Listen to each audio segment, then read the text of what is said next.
শেখ হাসিনা, আপনি মৃত্যুদণ্ডে অভিযুক্ত, কিন্তু আমি আপনাকে ক্ষমাও করে দিচ্ছি, আপনাকে ফাঁসিতে ঝোলানো হবে না। আপনি বহু লোককে ফাঁসিতে ঝুলিয়েছেন, আবার টিচকারি করে বলেন কারা হত্যা হলো, কারা মরলো, তারা তো সবাই পাখি ছিল। তিনি হত্যাকাণ্ড নিয়ে এত নির্বিচারে বলতে পারেন, আমি অবাক লাগে। একটা মহিলা, তার কি মায়া মমতা হৃদয় বলে কিছু নেই?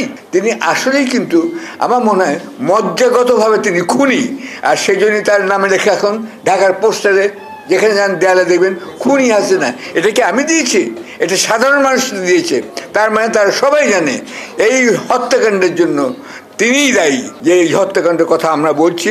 এবং পরবর্তীকালে জুলাই আগস্টে হত্যাকাণ্ড হচ্ছে, তারও জন্য তিনটি হত্যাকাণ্ডের জন্য আমি অভিযুক্ত করছি। শেখ হাসিনাকে মৃত্যুদণ্ড দিলাম, কিন্তু কার্যকর করলাম না।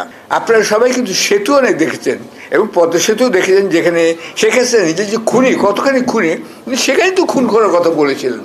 এত বিচার কি?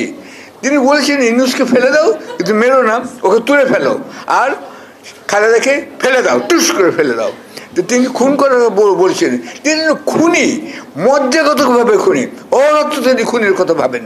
সুতরাং এত বিচার ফিচারের দরকার কি? এখানে রায় দিয়ে দিলে পারেন।